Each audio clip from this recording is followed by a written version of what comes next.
Okay. Hello, I'm Rear Admiral William Southern Sims, United States Navy, retired. I want to tell you a story about the first in a series of conflicts I had with the United States Navy. I will begin my story when I was a young lieutenant, serving aboard the USS Charleston on the Asiatic Station.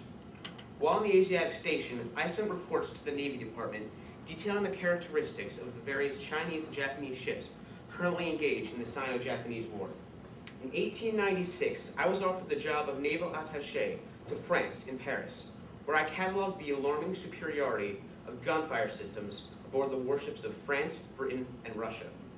Many of my reports during this time period went to the desk of the Assistant Secretary of the Navy, Theodore Roosevelt, a man whose name I'm sure that you recognize. Mr. Roosevelt wrote back to me often, saying how much he appreciated my zeal in my information gathering and analysis. He once wrote back to me saying, "I am very much pleased. You have done well. Your reports and enclosures were as interesting as anything I have recently read." Mr. Roosevelt left his position to become second in command of the Rough Riders, later being elected vice president in the election of 1900. The same month that he was elected in 1900, I was put aboard the newly constructed battleship Kentucky, bound for the Asiatic Station once more. It is here that my story truly begins. On my time at the Asiatic Station, I met Captain Percy Scott, commander of the HMS Terrible, one of the British cruisers patrolling the Chinese coast. The two of us shared an enthusiasm in naval gunnery and marksmanship. Scott told me of a new system he had created, beginning with a story that had occurred in 1898, when a ship had recently been fitted with telescopic sights. Scott noticed during target practice that one of his men worked the elevation screw on his gun to compensate for the roll of the ship. This allowed him to continuously aim at the target, affording him much greater accuracy. Scott also told me of the invention he called the dotter, which consisted of a small pencil on the end of a gun, which would reach out and dot a small paper target, allowing the crew to continuously practice. He spread this innovation throughout his ship, going so far as to install new elevating gears on all the gun to make the task easier for his gunners. These innovations both excited and impressed me, and I had a desire to spread them throughout the fleet, something that Captain Scott did not share with me. In March of 1901, I sent a report to the Navy Department detailing Scott's innovations. I concluded with a comparison of the British and American navies. I was forced to conclude that the British Navy was far superior.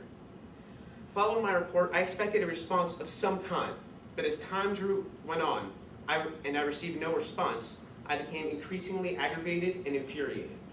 In May, I believed that an impartial consideration of the facts would render it apparent that the Kentucky would go into battle with all the chances very seriously against her, inflicting heavy damage upon a modern warship. In later life, I said that I was going to play fair until it was hopeless, then go to the press. But the assassination of President McKinley changed that. With his assassination, the vice president, my former correspondent, Theodore Roosevelt, gained the presidency. I considered writing to him directly at this time, but at the moment I did not have enough motivation. In September, reaching a point of exasperation, I distributed several copies of my initial report on the Terrible, as well as a follow-up containing even more data throughout the fleet. In November, finally reaching my end, I made the decision, and on November 16, 1901, I wrote directly to President Roosevelt. Before I continue, let me make myself clear. This action was extremely risky, as it amounts in effect to insubordination, and as a friend of mine later wrote, it amounts in effect to reporting everyone in Washington for neglect of duty. I had later admitted that I had been guilty of the rankest possible kind of insubordination. Now let me read to you a few excerpts of my letter to President Roosevelt. I have, within the past few months, submitted to the Navy Department a number of reports on foreign target practice and on other matters in connection with the fighting efficiency of our vessels. And after as exhaustive a study of these subjects as my opportunities would afford, I have, in the last of these reports, been forced to the very serious conclusion that the protection and armament of even our most recent battleships are so glaringly inferior in principle as well as in details to those of our possible enemies, including the Japanese, and that our marksmanship is so crushingly inferior to theirs that one or more of our ships would, in their present condition, inevitably suffer humiliating defeat at the hands of an equal number of enemy vessels of the same class and displacement. That my criticisms are, however, not exaggerated, is unfortunately but too completely demonstrated by a recent special target practice of the North Atlantic Squadron, which shows much greater inefficiency in marksmanship than I purported or than I could have imagined possible. 5 ships each fired during 5 minutes at a Hulk at a range of about 2,800 yards, and made a total of 2 hits. The Hulk was afterwards sunk at close range. I'm aware of the irregularity of thus addressing you personally, but the danger of the false impression that is universal throughout the United States concerning the efficiency of the Navy appears to me so great, and the need of prompt and radical reform therefore so extremely urgent, that I hope I may not be considered as overstepping the bounds of propriety in inviting your personal attention to the papers indicated in the enclosed memorandum, particularly the last report which, with Admiral Remy's letter of approval, is now on file in the office of the Honorable Secretary of the Navy.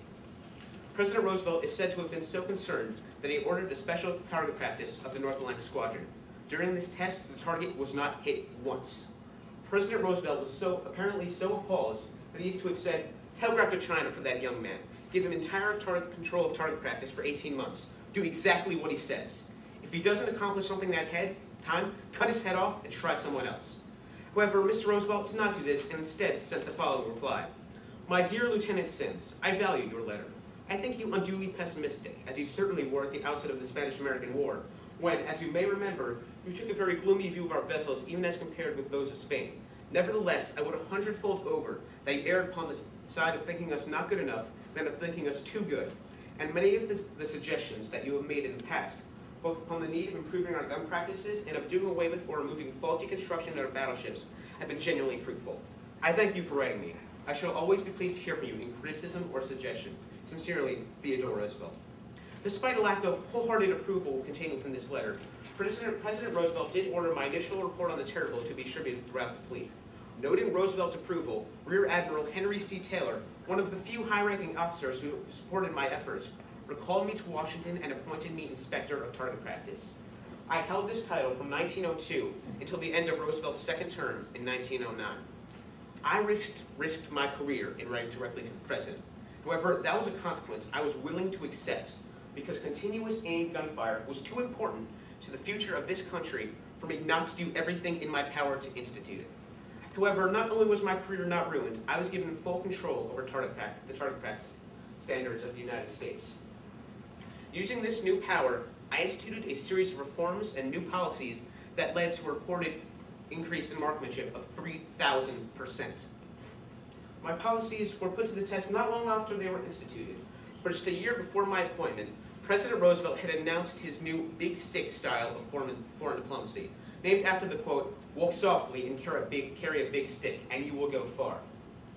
President Roosevelt, in 1909, said that the threat of United States naval sea power had forced a peaceful conclusion to a conflict between the German and Venezuelan governments. My new policies allowed the United States Navy, soon to be the world's second largest, to become the world's most well-trained. When I was faced with near insurmountable conflict, I looked down as compromise as insufficient and did everything in my power to institute the policies I thought were necessary. I suppose that this is the moral of the story.